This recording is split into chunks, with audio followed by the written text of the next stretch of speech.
था, कहते थे गुस्ल देते थे जब शाह खुश कसार, दिगर अलम के समंदर उजाल पड़े, पहलू का जख्म देख के आंसू निकाल पड़े, कहने लगे कि मादरे दिलगीर अलविदा, ऐ वफादारे आए तकदीर अलविदा, ऐ मौत जिसके खुल्द है जागीर अलविदा, ऐ कारसाद शबरो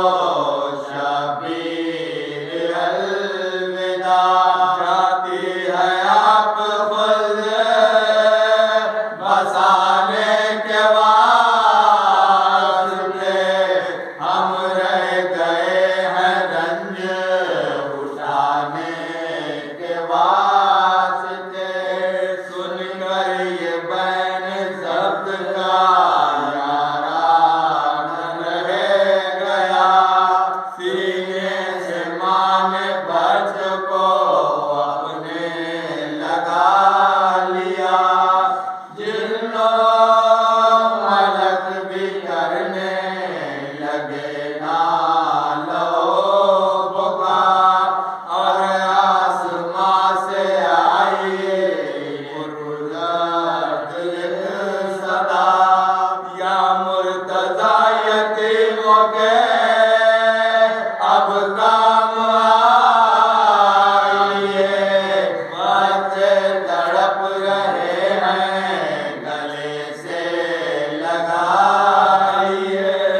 सुनकर सदा ये आगे बढ़ा शाह लापता, बच्चों को लाश बिनते नबी से जुदा किया, दस्ते करम यतीमों पर कुछ इस तरह किया, आने लगी फलक से ये जिब्रील की सदा, बच्चों के सर पे फातह खैबर का हाथ है, मादर नहीं तो बाप की शफकत तो साथ है, रोना तो होगा इसके मुकद्दर में उम्र भर,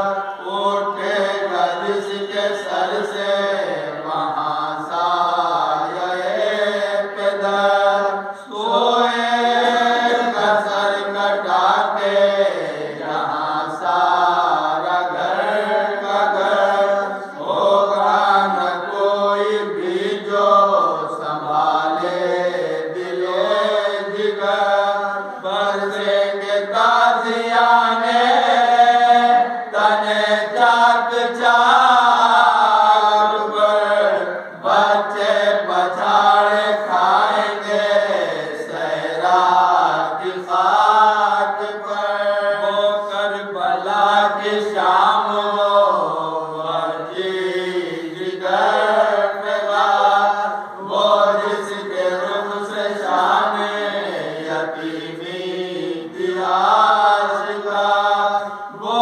जिसको मारते थे तमाचे सितम शार, और सोए नहर देख के कहती थी बार बार, इमदाद का है वक्त चचा जान आइए, मुश्किल कुशा के लाल को आकर बचाइए, बतलाए कौन क्या हुआ ये जरी का हाल, इस दर्द रूह जाने अली को हुआ मलाल, किस तरह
में मिलकर इबादत का सफर अच्छा लगा।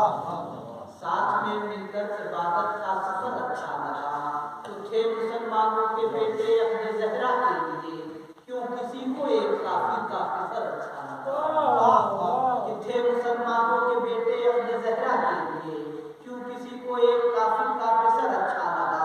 फल तो दुनिया में बहुत थे पर पसंद आया हमारा, फल तो दुनिया में बहुत थे पर पसंद आया हमारा। क्यों मिजाजे सैयदा को ये सफर अच्छा लगा, क्यों मिजाजे सैयदा को ये सफर अच्छा लगा। तो है सरे मरियम को अजमत, थी सरे मरियम को अजमत यूं बुलंदी पर, मगर चादरे तकदीर को ज़हरा का सर अच्छा लगा। चादरे तकदीर को ज़हरा का सर अच्छा लगा। आइए आप इस बात के हवाले मैं गुजारिश करूँगा अरशद साहब की खिदमत में कि उनके इस्तकबाल के लिए बाबा ने बनाना मोहम्मद वाले मोहम्मद आगे चले यार, सब जगह खाली, चलो आगे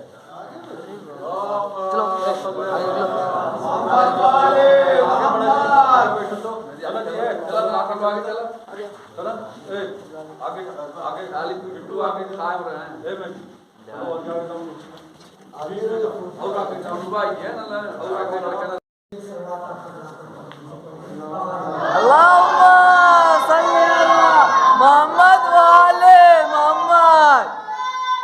क्या रखा याद बाद नबी क्या भुला दिया, क्या रखा याद बाद नबी क्या भुला दिया। अपने अमल को देखो कि क्या क्या भुला दिया, अपने अमल को देखो कि क्या क्या भुला दिया। वो जिसके एहतराम में मुरसल खड़े रहे, वो जिसके एहतराम में मुरसल खड़े रहे, तुमने उसी बतूल का रुतबा भुला दिया। वो जिसके एहतराम में मुरसल खड़े रहे, तुमने उसी बतूल का रुतबा भुला दिया। तो मायूस होके कहती हैं रूहे शबे जुमा, मायूस होके कहती हैं रूहे शबे जुमा, मुझको मेरे अजीजों ने कैसा भुला दिया। आकाशिफ इमाम वक्त की नुसरत के वास्ते उसने बहन की बाहों का झूला भुला दिया। काशिफ इमाम वक्त की नुसरत के वास्ते उसने बहन की बाहों का झूला भुला दिया। बाग बुलंद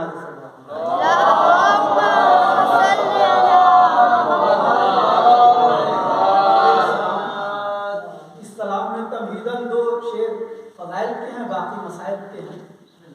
और तरन्नुम से मैं पढ़ता नहीं हूँ, लेकिन पढ़ने की कोशिश कर रहा हूँ। बेहतर बाबा के बुलंद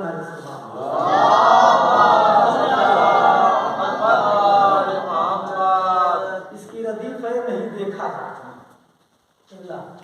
नहीं देखा जाता। इसकी रदीफ है कि भेज के आए बल्लिग को कहा कुदरत ने, भेज कर आए बल्लिग को कहा कुदरत ने, दीन अब और अधूरा नहीं देखा जाता। तो हंस के असगर ने कहा दीन से तू शाद रहे, तेरा उतरा हुआ चेहरा नहीं देखा जाता। अब यहाँ से अय्याम फातिमी चल रहा है। मसाइब के शेर महसूस हो के समाज फरमाइएगा। मसाइब जो है एहसास का नाम है, से एहसास करिएगा कि दीन अब और अधूरा नहीं देखा जाता। आग उस घर में लगा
से बेटे का जनाजा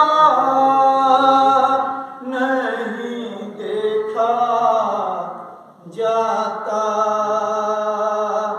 माँ से बेटे का जनाजा नहीं देखा जाता। एक बहन कहती है आ जाओ बिरादर वापस, आंखें पथराई है रास्ता नहीं देखा जाता, माँ से बेटे का जनाजा। सर झुका कर कहा आबिद ने फूफी ज़ैनब से, बाप का लाशर उरिया नहीं देखा जाता। खास तवज्जो इस शेर पे एक माँ के एहसास है कि बाप का लाशर उरिया, इस निशानी को तो रहने दे खुदारा जालिम, इस निशानी को तो रहने दे खुदारा जालिम, मुझसे जलता हुआ झूला नहीं देखा जाता, मुझसे जलता हुआ झूला नहीं देखा जाता। जल्द तामीर हो रोज़ा, ये है काशिफ की दुआ, जल्द तामीर हो रोज़ा, ये है काशिफ की दुआ, धूप में तुर्बत ज़हरा नहीं देखा जाता।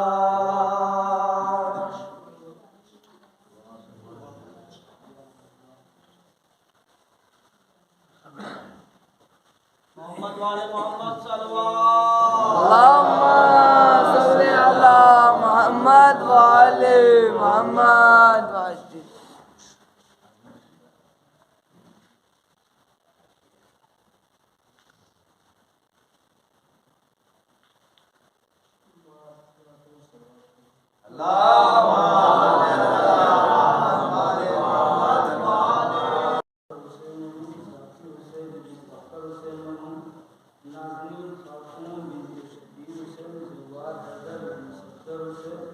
महमूदा बेगम बिनते शबीर हुसैन अली मेथी निर्देश।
जरा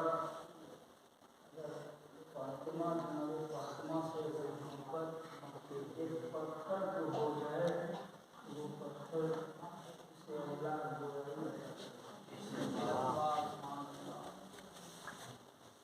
और कायनात में जनाब फातिमा की अज़मत को इंसान के बस की बात नहीं है कि इंसान पहचाने।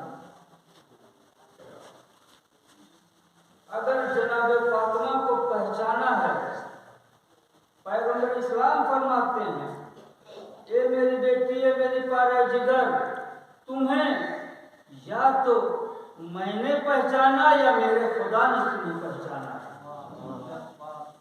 ये है अज़मत जनाब फातिमा। जनाब फातिमा एक रोज चक्की पीस रही थी और पैगंबर इस्लाम दाखिल हुए। चक्की चलाने की वजह से खत्म के आसार बहुत नमदार हो चुके थे चेहरे पे। पैगंबर इस्लाम बैठ गए बेटी के पास और बैठने के बाद जो चक्की जो हम लोगों ने देखा है उसमें जो गेहूं डाला जाता है जिस जगह, पैगंबर इस्लाम अपने हाथों से जो है गेहूं डालने लगे और दुआ किया, चक्की चलने लगी। कहा मेरी पारे जिगर जरा आराम कर दो। फातिमा बैठ गई, चक्की चलती रही, आटा पिस गया, फिर भी चक्की चलती रही। पैगंबर ने कहा ठहर जा। पत्थर ने आवाज दी, या रसूल अल्लाह मैं कैसे ठहरूं? कहा क्या चाहते हो? कहा आपको मालूम है कि अल्लाह ने कहा जहन्नम में इंसान भी जाएगा और पत्थर भी जाएगा। मुझे फातिमा से मोहब्बत है, अकीदत है, आप बशारत दे दीजिए कि मैं जन्नत में फातिमा के महल में रहूं। पैगंबर ने कहा मैं तुम्हें बशारत देता हूँ कि फातिमा जिस महल में रहेंगी उस महल के पत्थर में, महल के खंभे में उस पत्थर को तुम्हें इस्तेमाल किया जाएगा। सलवार पड़े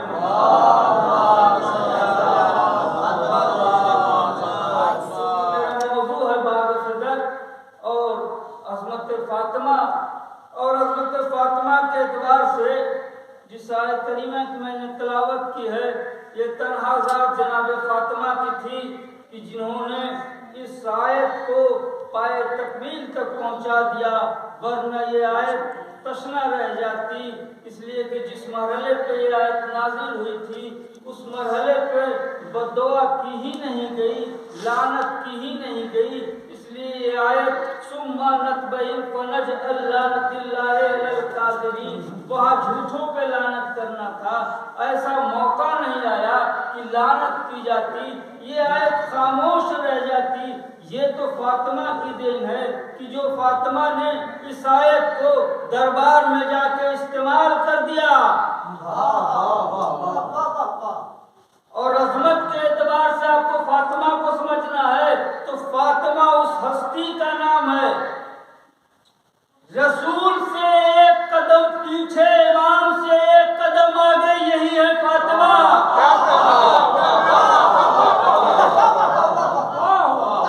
रसूल से एक कदम पीछे, इमाम से एक कदम आगे, यही फातिमा है।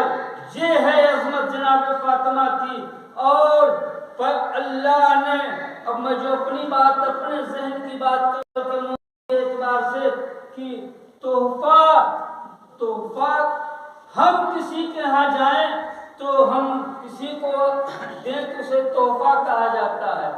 जिसे कि हम जाएंगे, जिसे देंगे उसे तोहफा। कोई हमें ला के देगा तो वो होगा सलवार पड़ी हदिया हो जाता। अगर हमें कोई ला के दे दे, भाई सऊदिया से आया तो भाई मैं तुम्हारे लिए हदिया लाया हूँ, और हम जाए किसी का शादी ब्याह में, या वो आया तो मुझे कहा मैं आपके लिए तोहफा लाया, तोहफा ये है। और अल्लाह ने, सुलेमान नबी ने दुआ किया, ए पालने वाले मुझे एक ऐसी हुकूमत अता कर दे। अता करना, तोहफा, दोनों में फर्क है। अता का जवाब नहीं होता, क्या अता कर दिया। जहां तक आपका जहन जाए उसके आगे अता की मंजिल होती है, वहां से अता शुरू होती है। तोहफा तो एक सामान का नाम है, किसी चीज का नाम है, किसी शय का नाम है। तोहफा हम पल्ला हम बराबर। अल्लाह ने जब सुलेमान को अता किया तो ऐसा मुल्क अता कर दिया कि किसी नबी को अता नहीं किया वैसा मुल्क। तो अब अल्लाह ने बुलाया किसे अपने पास, आखिरी नबी को, नबियों के सरदार को बुलाया। बुलाने के बाद इस हाल में बुलाया कि खुद अपनी सवारी भी भेजा और लाने वाले को भी भेजा। अब जाने वाला इस मर्तबे का हाल है कि 1,24,000 नबियों का सरदार है। जब उस मंजिल पे पहुंचा तो अल्लाह ने कहा कि आने वाला अगर मैं उसे तोहफा दूं, खुश है परवरदिगार, खुश होकर के तोहफा दिया जाता, बहुत खुश होता तो तोहफा दिया जाता। तो नबी ने वो सारे काम अंजाम दिए जो परवरदिगार की खुशनुदी के लिए होता है। तो अब अल्लाह ने पैगंबर को जब अपने पास बुलाया तो उसने कहा, ए मेरे हबीब, मैं तुम्हें अता कर दे रहा हूँ, इन्ना अतैना कल कौसर, मेरे हबीब मैंने तुम्हें कौसर अता किया। जो अता की मंजिल है, इंसान की जहाँ तक रसाई है, फिक्र है, सोच है, उसके बाद अता की मंजिल शुरू होती है। सलवात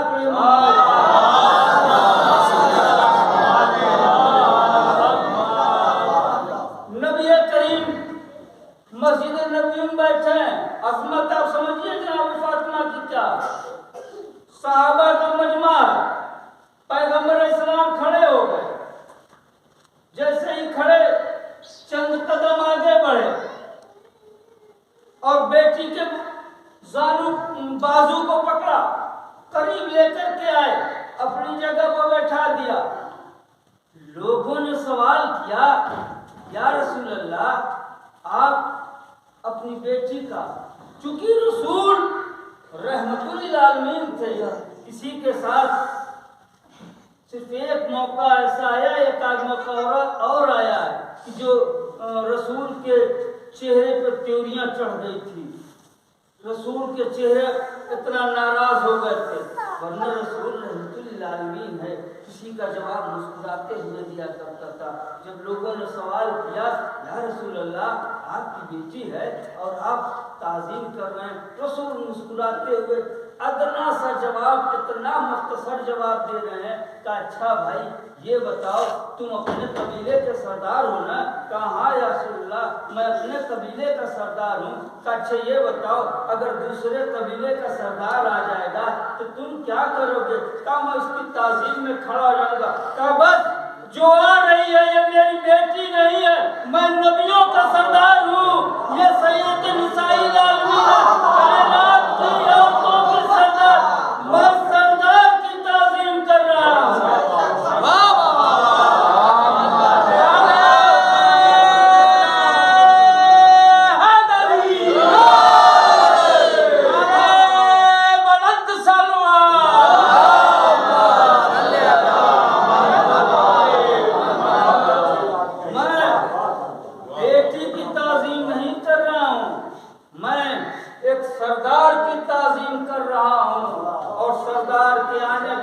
ये दुनिया का दस्तूर है कि जब कोई सरदार आता है वो उसको मुकाबिल लेता है तो उसकी ताज़ीम उसी अंदाज में की जाती है।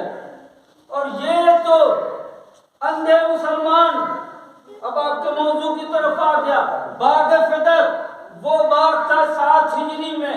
कितना मुसलमान बेवकूफ है, बहुत से मुसलमानों को फिदर के मानी भी नहीं मालूम है,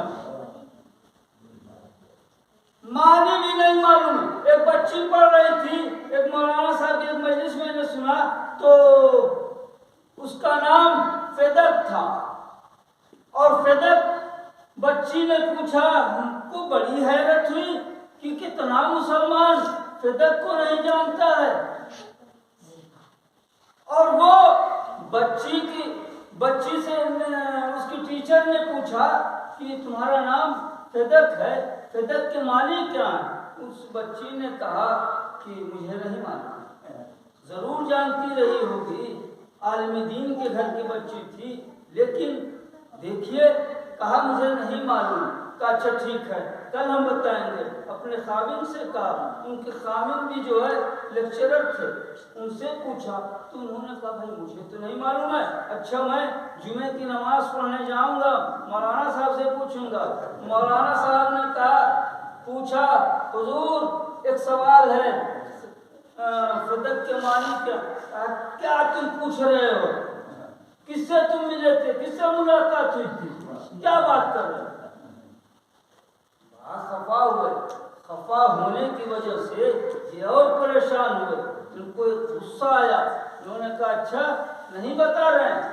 यूनिवर्सिटी गए, अपने लाइब्रेरी में सुबह पहुंच गए। पहुंचने के बाद एक दो लोगत नहीं कई लोगतों को खोजा उन्होंने, कई मानी, लेकिन हर मानी में, हर लोगत में फिदक के मानी ये आया कि एक बाग था जिसको रसूल ने अपनी बेटी को हिबा किया था। एक बाग था। और दूसरी बात, मौलाना अशफाक हुसैन साहब, चौधरी अशफाक हुसैन साहब, आम आदमी, चौधरी रईस थे, जलवा था दौलत का, लेकिन इंसाफ पसंद इंसान थे। उन्होंने बड़ा कुछ ऐसे ही माहौल गर्म हुआ, लोगों में तनाजा हो गया। उन्होंने कहा अच्छा अपने मौलाना को बुलाओ, हमारे मौलाना से बात करें। बात शुरू हो गई, अजान का वक्त हो गया। दरबार उन्होंने कहा अच्छा अब तक मामला हल नहीं हो सका, एक छोटी सी बात के लिए इतना बड़ा तूफान खड़ा हो गया है। नमाज खत्म हुई, कहा अच्छा आप लोग बाहर जाइए। चले आए, मौलाना साहब को मस्जिद का दरवाजा बंद कर लिया। कहा मौलाना साहब सही सही अब बताइए, मैं तन्हा हूँ, बता दीजिए कि फिदक है क्या? कहा आप इसे कहा बस बताइए फिदक है क्या? कहा एक बाग था। कहा बाग किसका था? कहा रसूल की बेटी का था। कहा दूसरा सवाल, क्या रसूल की बेटी दरबार में गई थी? कहा कुछ नहीं, गई या नहीं गई? कहा गई थी। कहा मिला था? कहा नहीं। कहा अच्छा एक बात बताइए, मैं चौधरी हूँ, मैं मर जाऊं, मेरी बेटी बस्ती के किसी इलाके में चली जाए और जाके कहे चौधरी शुजात हुसैन की बेटी हूँ, मुझे इस चीज की जरूरत है, क्या लोग देंगे कि नहीं देंगे? कहा फौरन दे देंगे।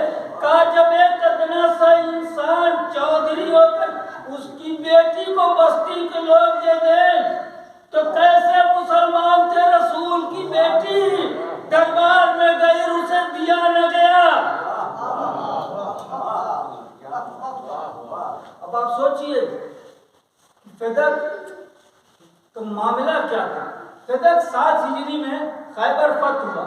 उसके बाद यहूदियों ने मुसलमानों को लूटना शुरू कर दिया और कत्लेआम करना शुरू कर दिया। उसके बाद पैगंबर के कानों में यह आवाज आई, पैगंबर ने अली को से कहा अली जाओ खैबर के मामले को देखो। मौला अली उस जगह पहुंचे। पहुंचने के बाद मौला की तन्हा जात वो इस अंदाज में गुफ्तगू करते हैं। कहा भाई देखो मरहब को मैंने कत्ल किया, अंतर को मैंने कत्ल किया, मैं तुम्हारे सामने मौजूद हूँ। सलवात पढ़े मोहम्मद। मरहब को मैंने कत्ल किया, अंतर को मैंने कत्ल किया, मैं तुम्हारे सामने हूँ, अगर कत्ल करना चाहते हो तो आओ मेरे मुकाबिल। मौला ने इतना कहा। उसके बाद अगर तुम लोग चाहते हो सुलह करना, अमन चाहते हो तो मैं उसके लिए भी तैयार हूँ। लोगों ने कहा कुछ देर का मौका दिया जाए। आपस में गुफ्तगू हुई, वापस आए, कहा मैं आप मुझे माफ कर दीजिए, कहा किस बात के लिए? कहा जो कुछ हम लोगों ने लूट मार की है, मुसलमानों का कत्ल किया है, इसके लिए आप हमें माफ कर दीजिए। मौला ने कहा हमने माफ कर दिया, कहा माफ कर दिया। अब जब मौला ने कहा माफ कर दिया, तुम लोग एक जाओ गए। कहा अली, जिस हम मकान में रहते हैं उस मकान को छोड़ करके एक हिबानामा लिखा और उस हिबानामा पे एक बाग को लिखा। बाग नहीं, एक जागीर पूरी थी, पूरी जागीर थी, जिसकी आमदनी,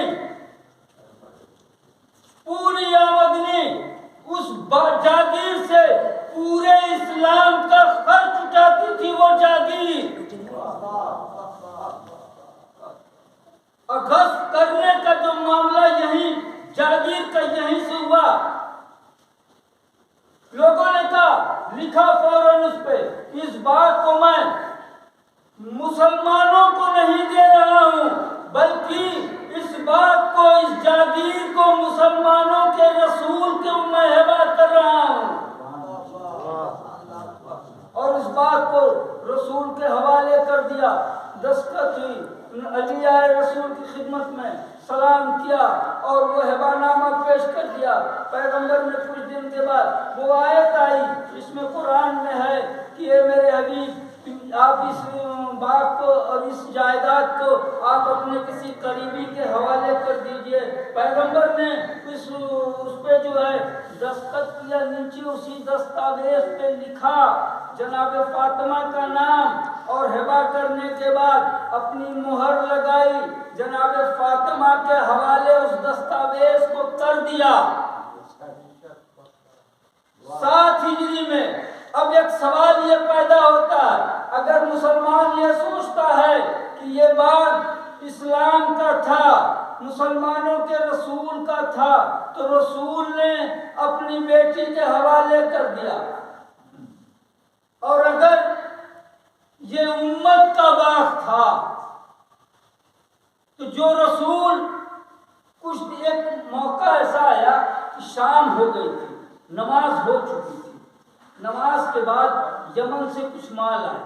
आने के बाद पैगंबर ने कहा, मैं इस बात के लिए इस दलील को पेश कर रहा हूं कि जिस रसूल के जहन में ये बात थी कि जब वो माल आया तो बुलाया, कहा ले जाओ ये फला यतीम को, फला मिस्कीन को, फला बेवा के घर, फला मुसाफिर है, फला को। रात हो चुकी थी, लोग लेके जाने लगे। पलटे, या रसूल अल्लाह, रात हो चुकी है, अगर आप कहते तो सुबह सादिक हम तक पहुंचा देते।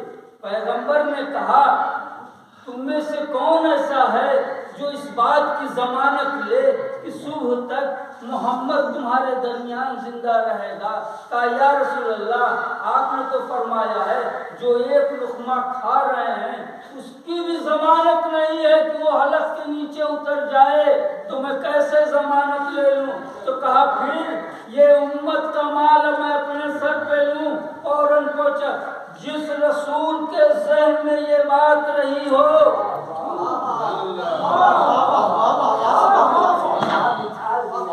वो रसूल कैसे इस जागीर को फातिमा के हिबा कर देता? लेकिन मुसलमान न जाने इनके जहन में क्या था, क्या जहन में था। और फिर रसूल की रहलत के बाद एक रोज अली सर झुकाए हुए घर में दाखिल हुए। बीवी ने पूछा, अबुल हसन क्या मामला, क्या माजरा, आप सर झुकाए घर में दाखिल हो गए? बिनते रसूल, हमारे बाग से आज हमारे आदमियों को हटा दिया गया, वापस कर दिया गया, उस पे फौजी काबिज हो गए हैं। और वजह उसकी ये इस्लाम का जो इतना बड़ा लश्कर था,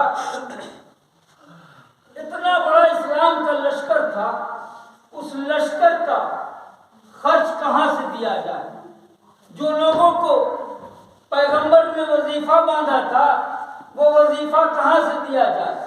जो बेवाओं को देना था कहाँ से दिया जाए? जो यतीमों की परवरिश होनी थी कहाँ से दी जाए?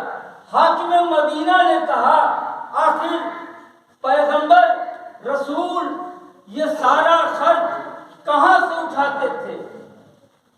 आज के भी जमाने में ये बात है, कल के भी जमाने में थी। किसी चीज को पता करना होता है तो मुखबिर लगा दिया जाता है।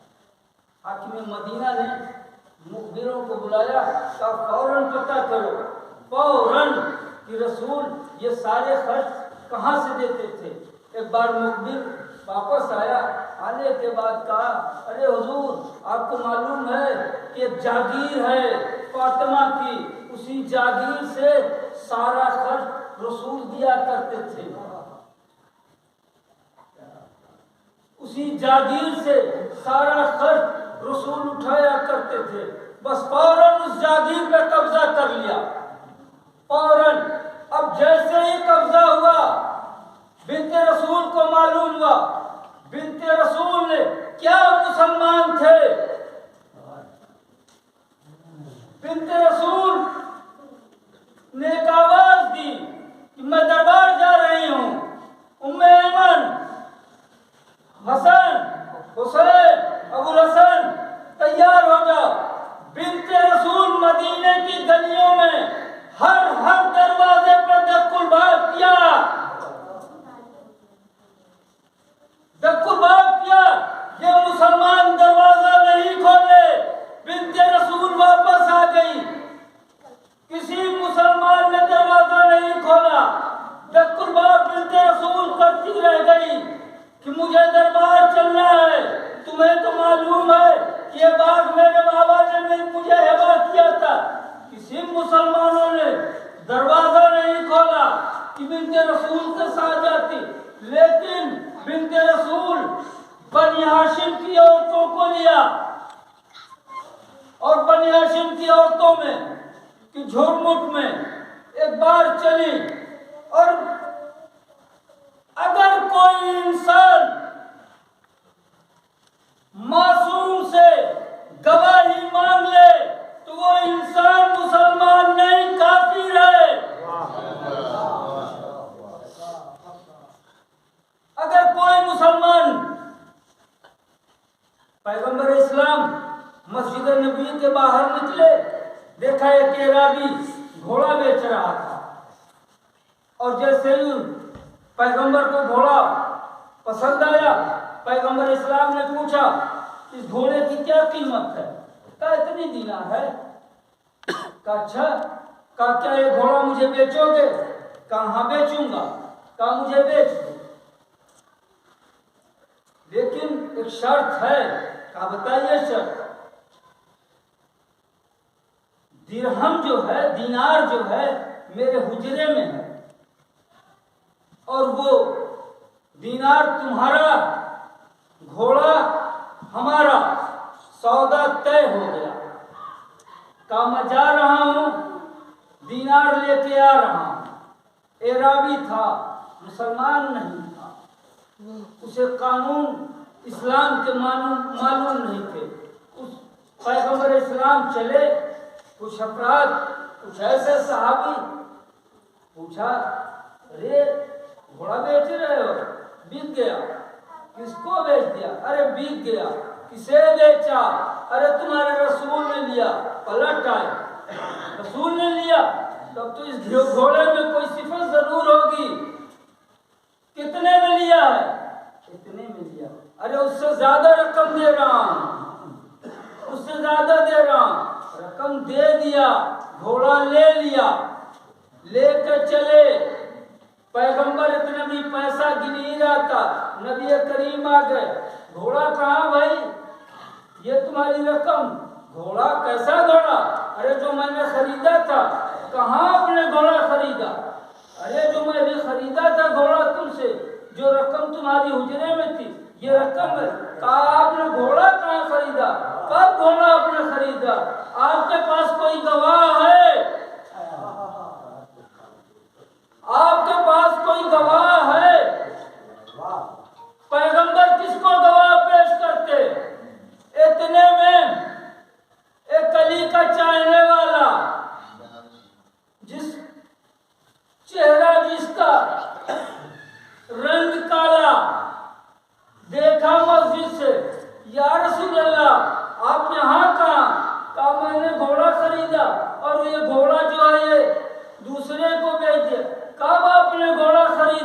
ए राबी कह रहा कब आपने घोड़ा खरीदा? कहा क्या बकता है,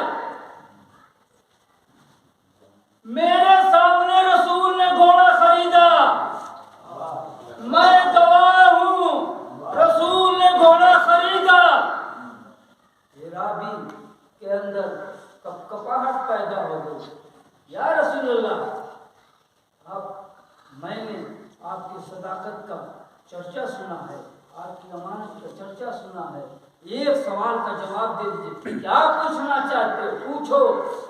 कहा ये बंदा जहां तो हाजिर नहीं था और ये कसम खाने को तैयार है कि मेरे सामने घोड़ा रसूल ने खरीदा, ये कैसे हो गया?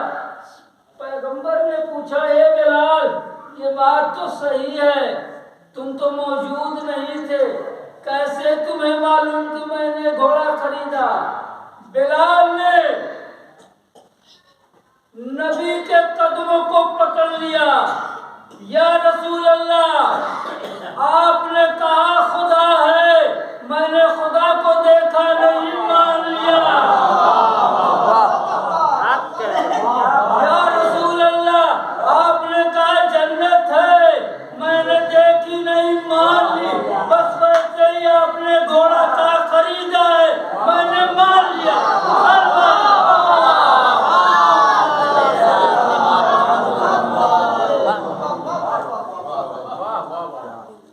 मैंने मान लिया। वो मुसलमान बिन्त रसूल अब अपना मुकदमा लेकर के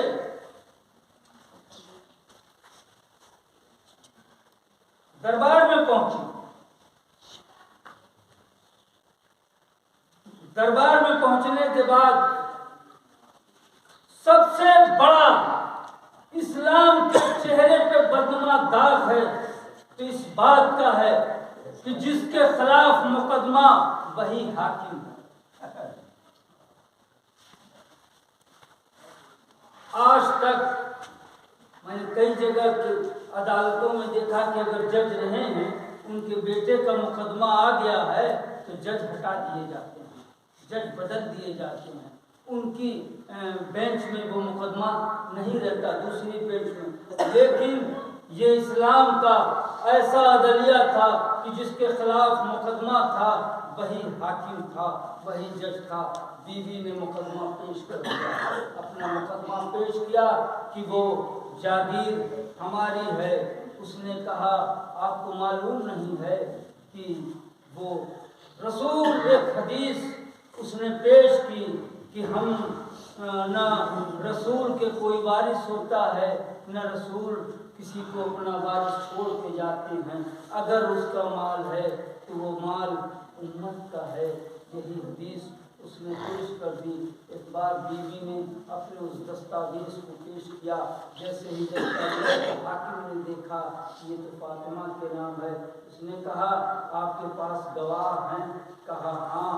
अब अफसोस का मुकाम ये है कि मुसलमान जिसका कलमा पढ़ता है, जिसकी बेटी का हक मारा गया और दरबार में उसकी दरबार के अंदर उसकी गवाही को माना नहीं गया, बीबी ने ऐसे गवाह को पेश किया।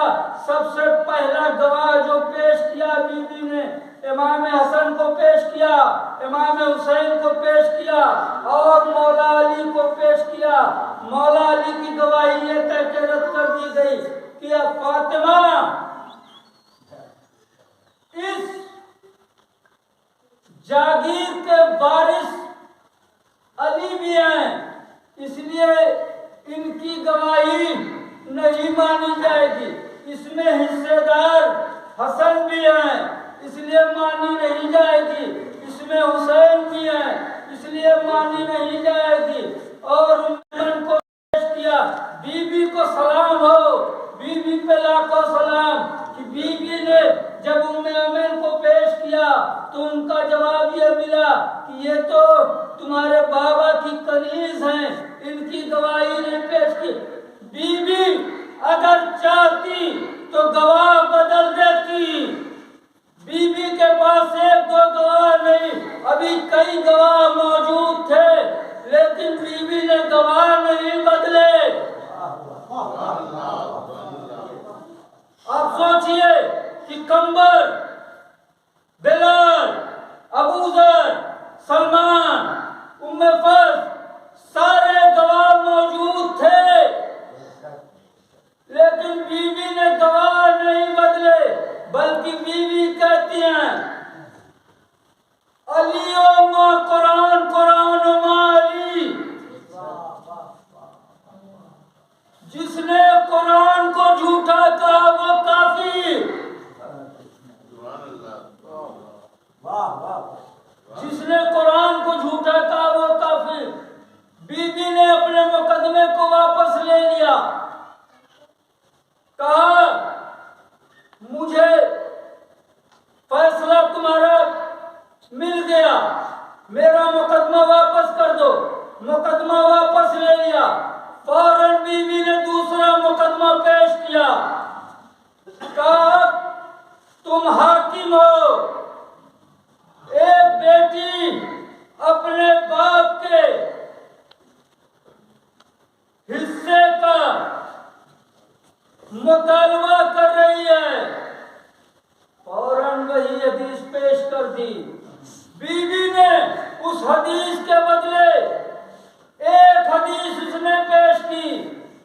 बीवी ने 40 कुरान की आयतें पेश कर दी। 40 जब 40 आयतें पेश की बीवी ने, हाकिम कहता आप बार बार कुरान की आयतें क्यों पेश कर रही हैं? मैं हदीस पेश कर रहा हूँ, आप हदीस पेश करिए। बीवी ने कहा अरे मैं यही तो कहलवाना चाहती थी, मैं यही तो कहलवाना चाहती थी। बाबा ने तुमसे कलम और कागज मांगा था कि लाओ कलम और कागज दे दो ताकि मैं कुछ हदीसें लिख दूं। तुमने कहा मेरे लिए कुरान काफी है, और आज तुम कह रहे हो कि हदीसें पेश करो।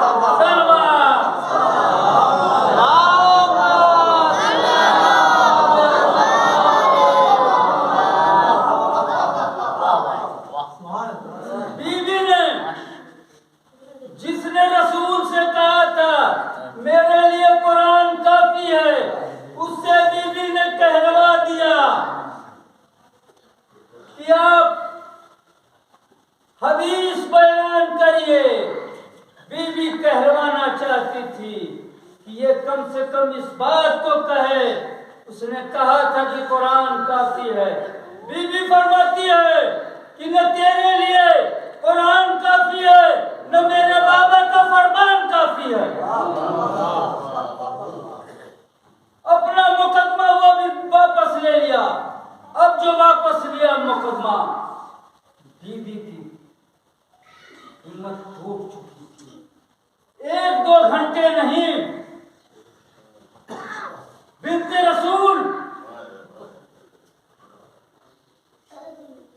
पहलू पे पहलू दरबार में बदल रही थी। 6 घंटे मुसलसल दरबार में खड़ा होना, मजलूमियत अली की है कि बिन्ते रसूल सामने पहलू पे पहलू बदल रही है। अली खामोश तमाशाई है। बीवी पलटी अपने घर, जैसे ही घर पर पलटी, ज़ैनब सहने खाना में चैन नजर आ रही थी, टहल रही थी। अम्मा अब तक वापस नहीं आई। जैसे ही अम्मा वापस आई, ए मादरे गिरामी, आप दरबार गई, आपके पांव में वरम आ गया। बीवी ने जैसे ही अपनी चादर को हटाया, ज़ैनब की निगाह पड़ी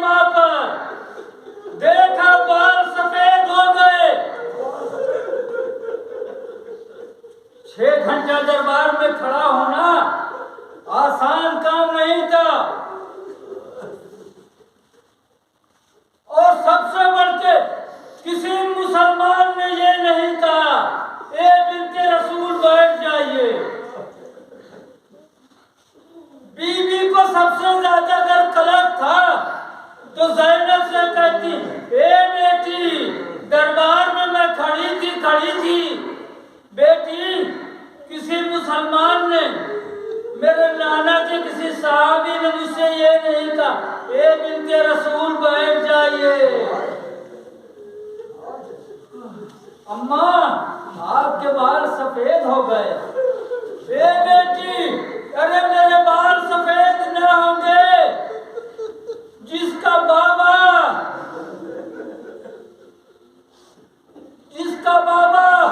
ताज़ीम करता था उस वक्त तक खड़ा रहता था जब तक उसकी बेटी बैठ नहीं जाती थी।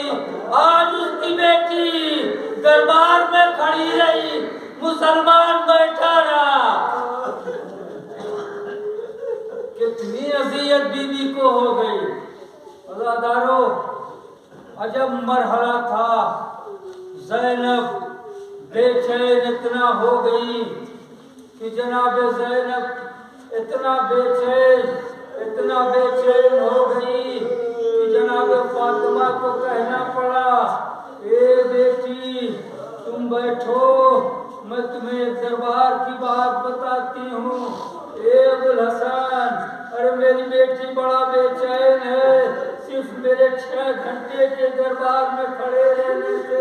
अरे ज़ैनब के बाजू को पकड़ लो। अरे अबुल हसन ने जैसे ही ज़ैनब के बाजू को पकड़ा, ए मेरे लाल हसन, अरे अपनी बहन को पकड़ो। एक बार इमाम हसन आगे बढ़े, ए बेटी ज़ैनब, तुम्हें मालूम है, अरे मैं दरबार में गई तो तुम्हारे बाबा मौजूद थे। अरे बनी हाशिम की औरतें साथ थी, तुम्हारे भैया हसन थे, तुम्हारे भाई हुसैन थे।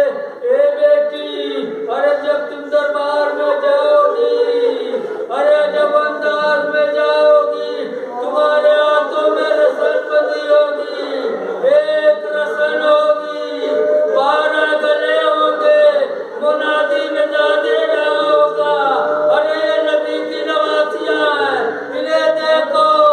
ए बेटी, तुम्हारे भैया हुसैन का सर, अरे नौकर नेज़ा पे बुलंद होगा, एक तुम्हारे साथ कैदी होगा, हाथों में हथकड़ियां होंगी, पाँव में बेड़ियां होंगी, गले में चौके खारदार होगा।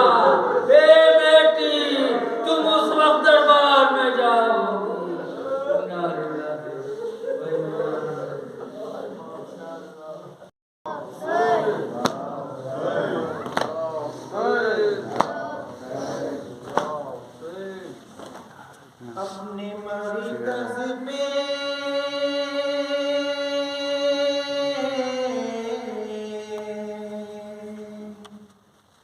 अपने मरकज़ पे खड़ा अश्क बहाएगा हुसैन।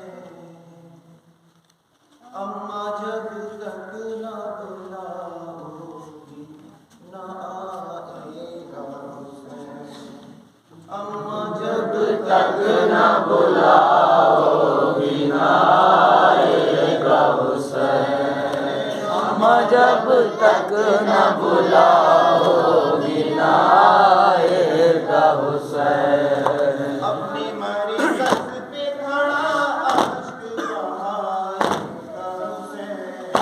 अम्मा जब तक न बुलाओगी न आएगा हुसैन। अम्मा जब तक न बुलाओगी न आएगा हुसैन।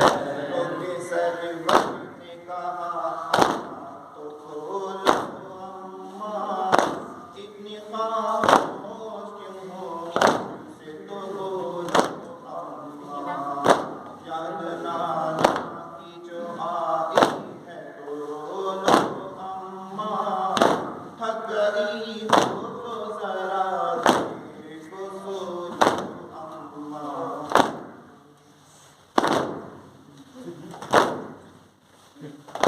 अपनी मरकज़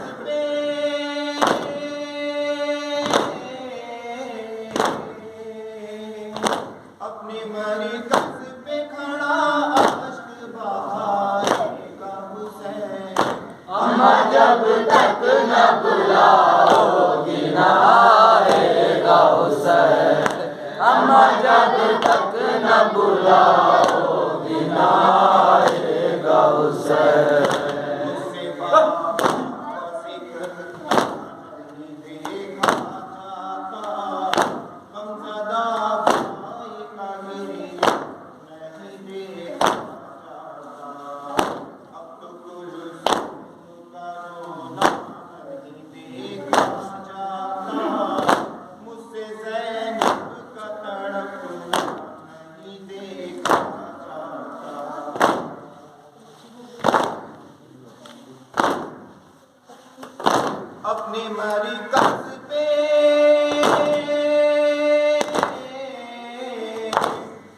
मरकज़ पे खड़ा अश्क बहाएगा हुसैन। अम्मा जब तक न बुलाओगी ना आएगा हुसैन। अम्मा जब तक न बुलाओगी ना आएगा हुसैन। अश्क बारूद पे सावन की घटा छाई है, हर गली गुलशन इस्लाम की हुई है। आए किस मोड़ पे तकदीर हमें लाई है, आने रहमत पे मुसीबत की घड़ी छाई है। अपने मरकज़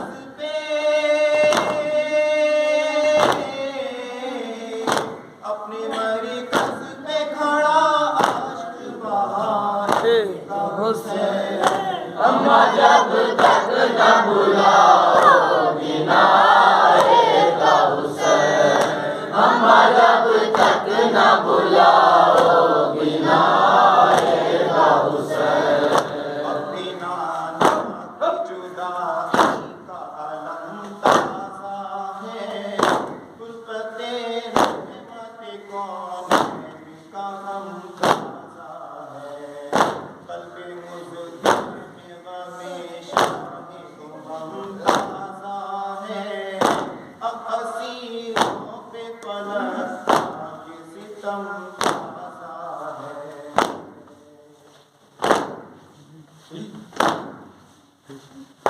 अपने मरकज़ पे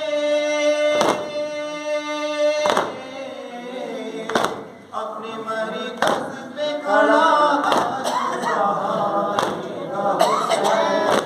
अम्मा जब तक न बुलाओगी ना आएगा हुसैन। अम्मा जब तक न बुलाओगी ना आएगा हुसैन। मुज़फ़्फ़र की पुगाचा के कोहनता उठा, क़ल्बे कौनैन बसत जो महंता उठा। क़ब्र अकबर में पैगंबर का बदन काँप उठा, कहते कहते शहवाला का सुखन काँप उठा।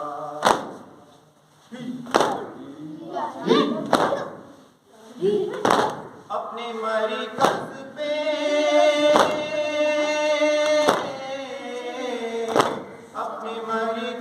पे खड़ा अश्क बहाएगा हुसैन। अम्मा जब तक न बुलाओगी ना आएगा हुसैन। अम्मा जब तक न बुलाओगी ना आएगा हुसैन। के सर में कफ़न बाटे कफ़न काँप उठा, रूहे ज़हरा हुई बेचैन पलक झपराया। हाथ फैला के ज़किया ने हसन फरमाया, अब गले लग जा मेरे ना ये कहना बेटा। अपने मरकज़